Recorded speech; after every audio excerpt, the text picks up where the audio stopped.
Gendut banget. Babi kecapnya enak banget. Sama terasi lebih enak lagi. Bakut ini kalau orang kek bilangnya cukyok atau cukut po ham choy. Tapi itu kaki babi atau tulang babi masak dengan sayur asin. Berbicara tentang daging babi. Karena sampai sekarang pun orang banyak nanya sama aku, guys, pernah nggak makan babi, Kak? Kayak mana sih rasanya? Emang seenak itu ya? Aku orangnya jujur, jadi setiap orang nanya, aku akan menjawab apa adanya. Aku pernah makan daging babi dan rasanya itu sangat enak, makanya banyak orang yang mau makan. Kalau nggak enak, orang nggak mau makan, guys. Sama terasi lebih enak lagi. Bakut ini kalau orang kek bilangnya cukyok atau cukut po ham choy. Tapi itu kaki babi atau tulang babi masak dengan sayur asin. Saya melihat di sosial media ramai yang mengatakan bahwa babi itu kotor, busuk dan sebagainya. Mereka tidak menghormati makanan orang lain. Kita sebagai orang Dayak tidak pernah mencaci dan menghina makanan orang lain. Sebab itu kita sebagai orang yang makan babi ini tidak banyak yang mengambil rasuah, tidak banyak yang makan dadah, tidak banyak yang sampai membuat perkara yang pelik-pelik. Tapi kita dituduh makan babi dan kita tidak menjadi orang bertamadun. Saya rasa ini perlu dihentikan oleh rakyat Malaysia, oleh mana-mana pihak. Sebab kita perlu menghormati makanan orang lain. Walaupun babi itu busuk lagi lah budu dan belacan. Tapi kita tidak pernah menghina. Jadi kita saling menghormati untuk menjaga dan mendengar titah duli tuanku supaya kita hidup harmoni di dalam negara Malaysia ini. Jangan kita mencari pasal. Sebab negara ini boleh dibangunkan dengan bangsa yang bekerja secara bersama. Kita banyak peluang untuk kita membangunkan negara kita. Kita lihat negara sekitar kita, Singapura, Vietnam, Laos, Cambodia dan negara-negara Thailand. Mereka boleh bersatu hati untuk membangun negara mereka. Kenapa tidak di dalam Malaysia ini? Jadi saya berharap kita akur dan menjunjung kasih kepada titah duli tuanku. Ternyata Islam boleh makan daging babi. Menurut penjelasan Ustadz Adi Hidayat, ada kondisi tertentu di mana sesuatu yang haram bisa berubah menjadi mubah. Termasuk dalam hal ini adalah daging babi. Misalnya, seorang muslim terjebak di hutan, tidak ada makanan sama sekali. Guys, ada yang komen seperti ini. Babi itu makanan binatang, berarti kamu binatang dong. Hih, haram, najis. Belajar bertanya asal dari mana, agamanya apa, baru komen. Kalau nggak suka di skip aja, nggak usah ditonton, nggak ada yang maksa. Kalau menurut Anda babi itu haram dan najis, nggak usah ditonton. Buat apa? Kalau Anda nonton, Anda juga najis. Anda juga termasuk orang najis. Udah tahu haram, ngapain kamu tonton? Dan menurutku lebih najis lagi, atasnya tertutup, bawahnya dibuka. Itu baru najis banget. Ngaku setia di rumah, tapi di luar selingkuh. Itu namanya apa? Kalau kita, ya, kalau di Bali itu toleransi, nggak saling menghina tuh. Nggak saling komen sembarangan tuh. Kita itu punya mulut. Kalau kita nggak suka, kita skip aja. Nggak komen yang aneh-aneh tuh. Bilang najis lah, bilang. Ini ya, Opung kasih tahu ya. Opung kasih tahu supaya ngerti kita semua ya. Indonesia itu negara Pancasila, beragam agama di situ. Ada 6 agama. Jadi kita harus saling menghargai kan. Jangan pula agama yang satu melarang orang jual daging babi atau makan babi. Ya. Seperti agama Muslim kan, nah inilah masjidnya pakai toa kan, kuat-kuat. Ya nggak apa-apa, kita saling menghargai. Jangan mau kemauan sendiri, karena negara kita ini bukan negara agama ya, bukan negara Islam ya kan. Nah ini masukan saja sama kalian supaya kita saling toleransi ya. Jangan pula dilarang makan babi, haram katanya. Jangan ya. Ini kan pakai toa itu masjid ini, toanya besar, kuat lagi kuat. Ya nggak masalah mengingatkan orang supaya sholat ya kan, nggak masalah. Tapi jangan dilarang-larang orang jual daging babi, makan babi ya kan. Nah itu aja masukan dari Opung ya, supaya kita bisa berkaca ya, berintrospeksi diri masing-masing agama. Oke, jangan marah ya. Itu apa nasihat Opung aja. Oke, salam sehat dari Opung Milenial. Siang semuton. Sekarang di negara Indonesia katanya kalau babi haram. Agama-agama itu kan beda bro. Itu agama kalian ya terserah Anda. Jangan mengurus agama orang bro. Katanya babi haram. Ngapain bapak ribet-ribet pak? Jangan mengurus agama orang pak. Yang penting agama Anda itu tidak pernah diusik. Itu loh. Babi haram. Kalau ngentot tempe, kalau ngisap tempe itu haram apa enggak pak? Saya mau bertanya. Kalau uang negara dikorupsikan triliunan miliaran, itu haram apa enggak pak? Itu halal bagi bapak, kan? Jangan sombong napik pak. Sekarang hidupnya simpel aja pak. Jangan mengurus agama orang. Yang penting agama Anda itu tidak pernah diusik. Itu loh. Semuanya diurus. Babi katanya haram. Kalau uang negara triliunan dikorupsikan itu haram bagi bapak itu. Bagus pak. Mantap itu pak. Kalau pas selingkuh di hotel mengisap pepek itu haram apa halal? Sekarang minta pendapat dari bapak pak.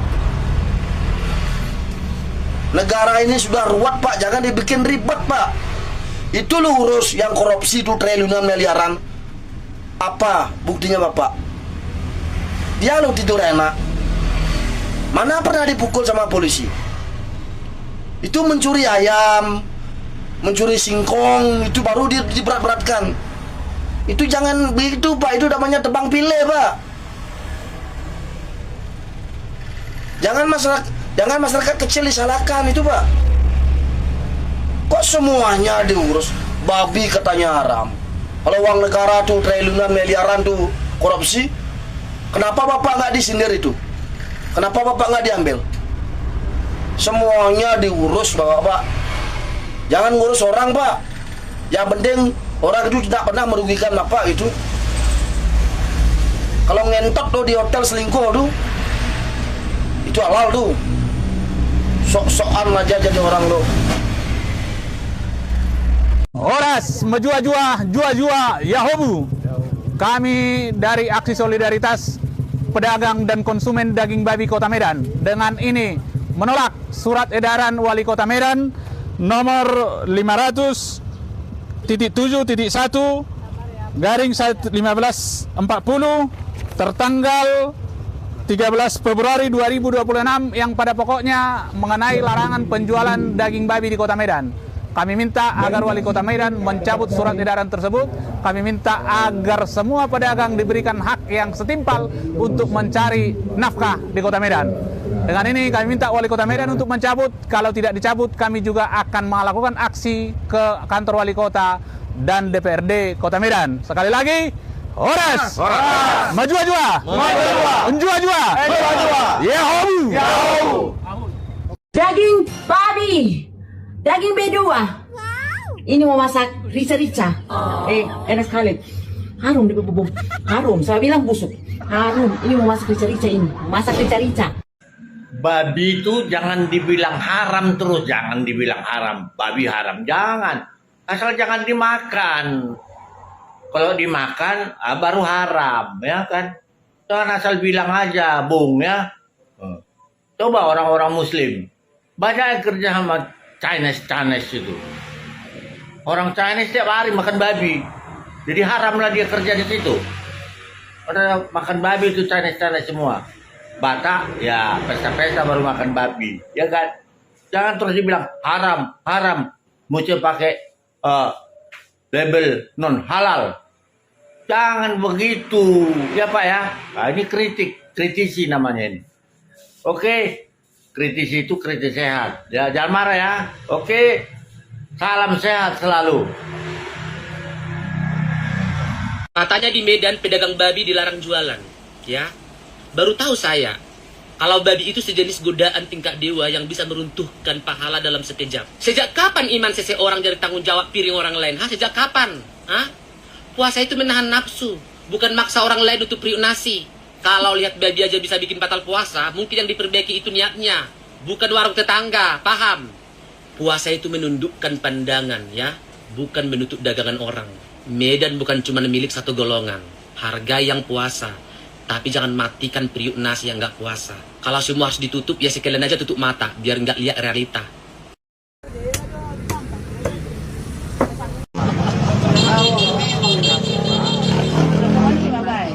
Negara Indonesia jalankan dengan undang-undang. Seperti kalau kita nggak jalan, kalau saya jual narkoba makan, masyarakat saya narkoba. Kamu mengerikan makan, maka saya tahu undang-undang Pak.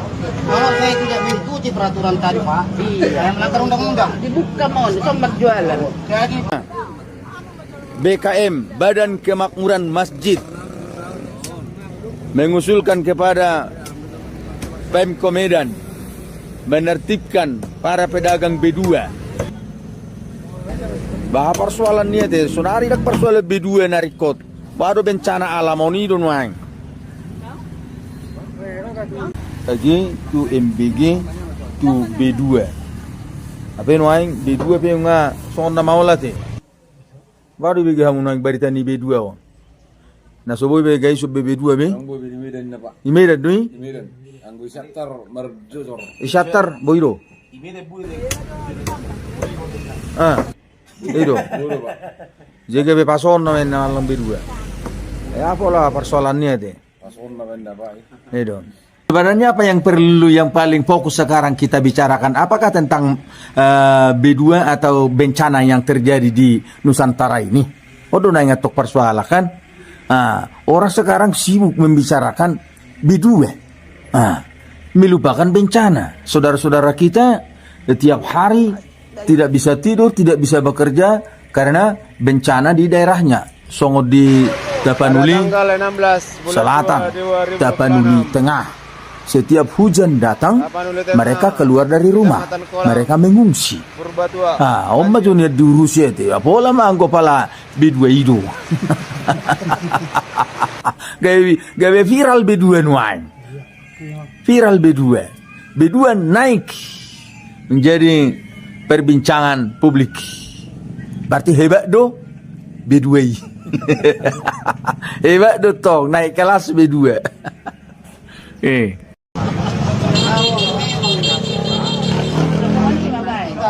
negara Indonesia jalankan dengan undang-undang. Seperti kalau kita nggak jalan, seperti kalau saya jual narkoba makan, masyarakat, saya narkoba. Kamu mengerikan makan, maka saya tahu undang-undang Pak. Kalau saya tidak mengikuti peraturan tadi Pak, saya melanggar undang-undang. Dibuka mohon, sobat jualan. Jadi Pak, saya mau Pak, saya cari makan sama istri. Bapak Ibu Saudara-saudara penonton setia di channel Palito Namet, saudara-saudara sebangsa dan setanah air, terkhusus saudara-saudara kami umat muslim yang saat ini sedang memasuki bulan puasa. Selamat memasuki bulan puasa. Mengapa ini menjadi fokus persoalan pembicaraan saat ini? Mana lebih baik kita membicarakan bencana daripada BABI, bencana yang melanda Nusantara ini. saudara kita di Tapanuli Selatan, Tapanuli Tengah, Tapanuli Utara hingga ke Aceh. Banyak saudara-saudara kita di sana menderita setiap hari, setiap malam. Begitu hujan turun, mereka tidak aman lagi. Begitu hujan datang, mereka sudah lebih duluan megap-megap untuk memikirkan bagaimana akibat daripada hujan yang turun. Dan ternyata sejak pada awal Februari juga banyak saudara-saudara kita yang mengalami bencana banjir lagi. Banjir yang berulang-ulang terjadi di Kabupaten Tapanuli Selatan, Tapanuli Tengah, dan wilayah lainnya. Nah, Bapak Ibu saudara-saudara, terima kasih juga kepada Gubernur Sumatera Utara yang turun langsung ke tempat wilayah yang terdampak bencana banjir seperti di Tapanuli Selatan, Tapanuli Tengah. Berikut kita dengarkan komen-komen di media sosial terkait dengan pedagang B2, pedagang babi di Kota Medan dan daerah lainnya. Alai komen-komennya ke netizen, bagaimana menjual daging babi, kan itu mencari rejeki di pinggir jalan, di tempat yang terlihat oleh pandangan umum, bukan di tempat tersembunyi. Karena ini sah, halal ini, bukan korup, bukan mencuri, bukan barang berbahaya, bukan miras, bukan narkoba, atau barang yang mengancam keselamatan nasional atau harga diri bangsa. Ini murni jual beli, ada hukum pasar, bagian dari pasar, hukum ekonomi, ada permintaan, ada penawaran, sehingga ada harga. Nah, ini kelompok yang pro pedagang, hak konsumen dan pedagang. Warga khususnya yang mengonsumsi daging babi merasa berhak mendapatkan akses pembelian yang layak dan tidak dipersulit. Solusi bukan penutupan. Banyak yang berharap ada solusi berupa relokasi ke pasar khusus atau tempat yang lebih tertutup daripada penutupan paksa, agar pedagang tetap bisa mencari nafkah. Sementara kelompok yang mendukung penertiban, ini komennya, keresahan umat muslim. Sebagian masyarakat khususnya di Medan mendesak penertiban lapak daging babi yang dianggap terlalu terbuka, terutama jika lokasinya berdekatan dengan area mayoritas muslim atau di fasilitas umum, bahu jalan. Najis berat. Alasan keagamaan sering dikemukakan bahwa babi termasuk najis berat dalam Islam, sehingga penjualannya dinilai harus diatur secara khusus dan tidak boleh sembarangan. Larangan berjualan di bahu jalan. Adanya surat edaran SE Wali Kota Medan yang melarang penjualan daging non halal di bahu jalan mendapat dukungan dengan fokus utama pada penataan agar tidak semrau. Nah, belum marpuasa mana diurusi itu. Ai warna puasa menahan diri lo dah. Ai berek pe jaga lidah tunggal langon nih. Ai sonatu halaki di gadis. B2. Ya Pak ya, tolong lah Pak. Kita memotong di RPH, ada surat. Ada surat ini kita bawa. Kita mulai dari sini ya. Jadi, orang tinggal diam. Ingat, sudah cukup mereka bikin sama kita di waktu-waktu yang lalu.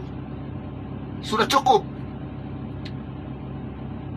Jadi sekarang saatnya kita tinggal tunggu waktu untuk menyerang balik. Dan jangan lupa teman-teman, ketika kita menyerang, kita harus membawa perlengkapan yang baik, yaitu ini 1 orang 2, lebih pun lebih bagus. Apa yang mereka persediaan taruh di atas meja, angkat semua. Minuman-minuman apa yang mereka siapkan dalam dos-dos, karton-karton angka. Jangan kasih kesempatan. Oke, teman-teman, ingat. Khusus orang Kristen yang ada di Indonesia ini, orang perlu fokus ingat. Oke, sekian dan terima kasih. Salam waras. Halo guys, ayo beli B2. Ini makanan paling enak sedunia. Siapa yang larang, siap saya tebas dan mencincang seperti babi ini nantinya. Ingat ya. Penjual babi, babi panggang, alkohol, kata si Haikal Hasan harus punya yang namanya sertifikat non-halal. Mari kita dengarkan cuplikan suara daripada Bapak yang kepintaran ini ya. Penjualan babi panggang, alkohol, itu nggak ada masalah sebenarnya. Ya emang nggak ada masalah kan, yang bermasalah itu dia. Yang punya penyakit hati itu ya dia. Negara cuma minta mencantumkan bahwa itu non halal, itu saja. Katanya negara meminta ya, negara meminta, negara mana? Negara mana yang meminta Bapak Haikal Hasan? Ini sudah presiden ke-8, Indonesia merdeka sudah 80 tahun. Tahun ini 81 tahun. Baru Anda yang bilang kalau daging babi, BPK sama alkohol perlu yang namanya sertifikat non-halal. Apabila ada warung babi panggang di depan rumah gitu ya, atau di jalan, apakah Anda nggak tahu kalau itu adalah makanan non-halal? Sudah jelas-jelas babi panggang, artinya babi. Sudah tahu babi itu tidak halal. Lalu Anda kenapa meski mencantumkan? Kenapa meski harus ada sertifikat non-halalnya? Sejak kapan ada jualan babi panggang, saksang, jualan jagal babi, babi guling, babi rica-rica, itu harus ada sertifikat non-halal. Emang Anda nggak tahu kalau semua makanan itu bukan non-halal? Kalau misalkan nih ya, makanan ini sudah makanan olahan, ya, yang bahan-bahannya itu sudah banyak bermacam-macam, ya, seperti yang ada di supermarket. Nah, itu bolehlah kita cantumkan label-label, misalkan halal atau mengandung babi gitu misalkan. Tapi kalau yang namanya lapo, warung, pedagang, babi panggang, babi saksang, babi rica-rica, babi guling gitu ya. Kenapa meski ada logo non-halal itu? Karena yang masuk ke situ itu udah pasti orang-orang non-Islam. Nggak mungkin kan orang Islam datang ke lapo, nggak mungkin kan orang Islam datang ke warung babi guling. Bapak ini sebenarnya mau dagang stiker ya, mau stiker halal dan non-halal tadi, mau dagang. Kurang uang masuknya, atau pengen banget gitu dapat kucuran dana dari pusat dengan program bullshit Bapak itu ya. Terus ini kayaknya ini mau mempersulit orang-orang yang mau dagang makanan-makanan non-halal tadi. Jadi supaya dia harus meminta dulu stikernya sama si Haikal Hasan ini. Biar stikernya itu dijual dulu. Kalau nggak dijual lu nggak boleh buka warung. Itu tujuannya ini, ngerecokin usaha orang ini tujuannya nih. Aneh ini ya, program-program bodoh programnya ini. Tanpa logo non-halal pun, orang udah tahu kalau warung babi panggang, lapo, warung babi guling, warung babi rica-rica itu udah tahu. Orang sudah tahu kalau itu makanan non-halal. Karena makanan utama yang dijual itu adalah daging babi. Ya, jadi orang nggak perlu ditempelin logo stiker. Buang-buang anggaran ya, buang-buang anggaran. Sekalian aja tuh, air laut ya, air laut itu ya bikin logonya. Air ini asin, biar nggak diminum orang ya. Ini maaf ya, buat saudara-saudaraku sesama muslim yang menyuarakan ini, ya. Aku bukan gak mendukung kalian, tapi aku miris melihat sikap kalian yang seperti ini. Kenapa? Memang babi itu diharamkan dalam agama kita, tapi di kota Medan ini gak semua orang itu beragama Islam. Ada agama di luar Islam itu yang membolehkan mengkonsumsi daging babi. Jadi selagi nggak mengganggu akidah kita, nggak mengganggu agama kita nggak usah larang-larang mereka. Ya, katanya Islam itu agama yang damai, agama yang indah, agama yang toleransi.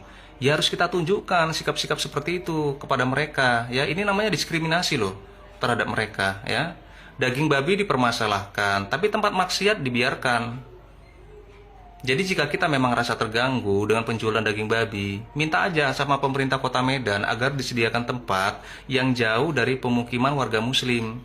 Jangan meminta lapak mereka itu ditutup, kasihan mereka. Kita tunjukkanlah ya sikap toleransi kita itu terhadap mereka.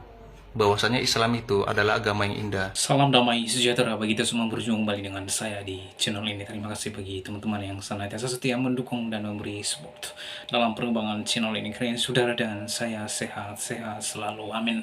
Nah teman-teman, itu ada video yang baru saja kita saksikan bersama, di mana para netizen yang sangat menyukai dan cinta kepada daging bebong adalah mereka mengeluarkan unek-unek mereka bahwa daging bebong adalah daging yang sangat enak, yang sungguh luar biasa, yang tidak bisa dibantah dan apalagi diusir oleh sekelompok atau segelintir orang yang berjubah agama. Nah teman-teman, kita melihat tadi bahwa beberapa netizen menyaksikan di mana daging bebong itu adalah sangat enak sekali, dan rata-rata mereka mengatakan dan berpendapat bahwa daging bebong itu adalah sangat bermanfaat dan juga enak, apalagi kalau ditambah terasi, kata Pak Ahok. Ya, kata Pak Ahok bahwa memang daging bebong itu enak sekali kalau ditambah lagi terasi, katanya. Wah, nah masing-masing memberikan penjelasan atau menjelaskan bagaimana ketika mereka memakan daging bebong itu sangat enak. Nah, dari video tersebut ada beberapa non-Kristen yang memberikan penjelasan bahwa daging bebong juga pernah ia mengkonsumsi atau memakan daging bebong. Di dalam penjelasannya, ia mengatakan bahwa sangat enak dan tidak ada efeknya, saudara. Yang memang daging bebong itu memberikan kesehatan bagi orang peminat, orang yang memakan daging bebong. Dan apa yang didapat dari daging bebong adalah membuat kita cerdas, pintar, dan memiliki sumber daya manusia, saudara, ya, memiliki tenaga dan lain sebagainya. Ini banyak sekali efeknya, apalagi minyak daging bebong menjadi obat, ya, obat, saudara. Dan saya kurang tahu kenapa orang-orang yang tidak suka terhadap daging bebong yang mengatakan haram dan juga menjijikkan, kata mereka. Bagi mereka seharusnya kalau haram bagi mereka, ya sudah, jangan dilihat dan jangan dimakan supaya Anda tidak mengatakan itu haram. Lalu mereka menjustis bahwa makanan daging bebong itu adalah haram, tetapi dalam perspektif kita baru haram kalau mereka memakan. Nah, ini kan orang-orang menjual daging bebong, malah mereka yang getar-getir, yang kepanasan dan kebakaran jegong seperti cacing kepanasan, saudara. Ya, seperti cacing kepanasan. Orang-orang menjual daging bebong itu ya sudah diberikan label bahwa ini non halal daging bebong. Nah, ini sudah dikasih label dan ditulis di depan di mana penjual daging bebong itu mereka menjual. Lalu sebenarnya mereka paham. Lalu mengapa orang-orang ini terusik sekali dan terganggu sekali terhadap daging bebong? Nah, saudara, inilah yang diurusi oleh Pak Wali Kota Medan terkait dengan daging bebong. Beberapa dari ormas-ormas tertentu yang memberikan ultimatum kepada pemerintah Kota Medan supaya menutup daging bebong atau menutup penjualan daging bebong. Dan akhirnya Pak Wali Kota membuat satu keputusan dan menyebarkan surat edaran terkait dengan daging bebong, saudara. Dan di dalam surat edaran tersebut dinilai bahwa adanya diskriminatif terhadap penjualan daging bebong. Karena apa? Karena hanya tertuju kepada satu jenis makan, yaitu non halal. Nah, teman-teman, saya kurang tahu kenapa Pak Wali Kota ia lebih mengurus hal-hal yang sepele ini. Ya, yang seharusnya Pak Wali Kota ini memikirkan bagaimana Kota Medan itu terbebas dari begal. Ya, yang seharusnya Wali Kota Medan itu memikirkan bagaimana mengatasi korupsi. Yang seharusnya Pak Wali Kota itu bagaimana mengatasi orang-orang atau penyebaran narkotika di sana. Harusnya itu yang dipikirkan oleh Pak Wali Kota Medan. Bukan Pak Wali Kota Medan lebih tunduk kepada ormas-ormas kadrun di sana, ya. Bukannya Wali Kota takut terhadap ormas-ormas kadrun di sana, bukan.